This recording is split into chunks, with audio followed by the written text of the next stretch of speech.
Okay, this is the ISS, and I'm doing this for Mary Hall, narrating this video.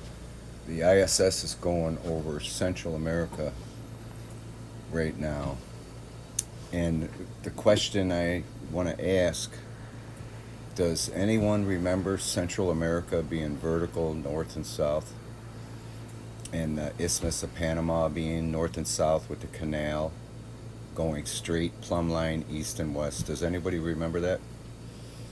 And also, that would mean, of course, the Americas are lined up. And they're not here. But does anyone remember the Central America being straight north and south? Now, right now, the ISS is going over Nicaragua. So that's pretty cool. It doesn't take much for it to go across any country in Central America. But again, the question is, does anyone remember Central America being vertical, north and south, and the Americas lining up? Right now, we could see as the ISS is going over Nicaragua and Guatemala, that Central America is almost horizontal. And if you look at Panama in the map above, you can see it's got a kink in it, which makes the canal kind of weird.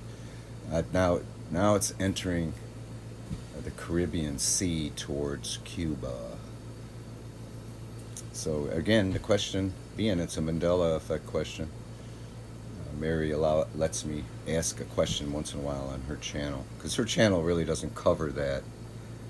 But it is kind of neat to bring it up once in a while, especially when it comes to geographics. So we can watch it go into Cuba here. It shouldn't take long.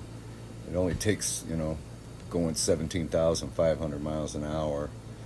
It'll reach Cuba here any minute as it's going over the Caribbean Sea. And some of those clouds kind of look artificial. What do you think about that? Also, some of those clouds, I mean, usually it's not this clear, but it's pretty decent. Let's see, you could see on the map above that the ISS is going to be going over Cuba in the Caribbean Sea.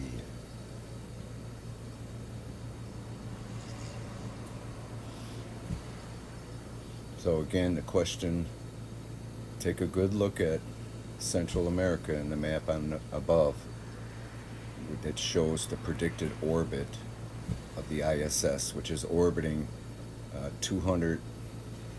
Let me get this straight now. It's orbiting 200.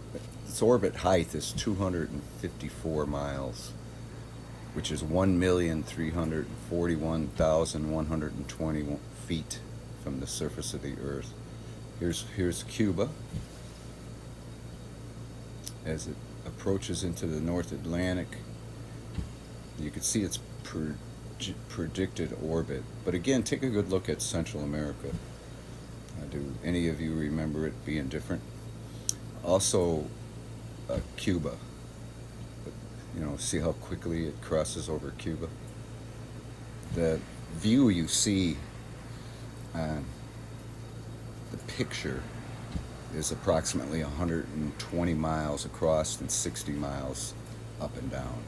So it's basically showing a postage stamp of the Earth as we go across. And you can see the really cool colors as it heads into the Atlantic Ocean. Here's looking over some more islands around Cuba.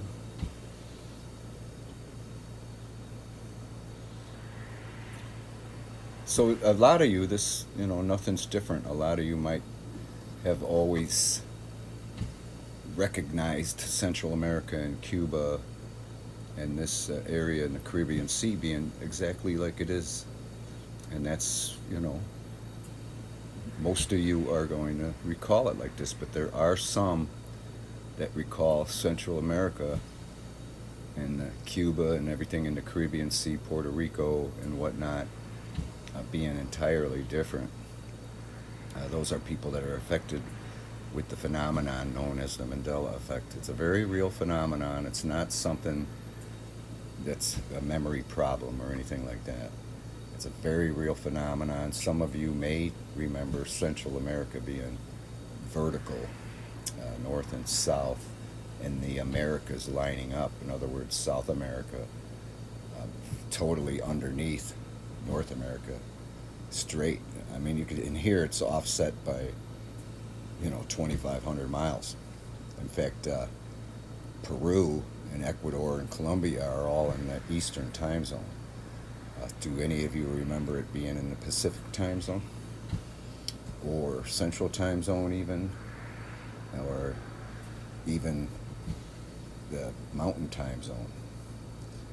But see here, the Americas, again, most of you are going to, don't see any difference or but some of us do. And then, so that's again the question, do any of you remember the Americas lining up? Thank you for watching, and we will talk at you later.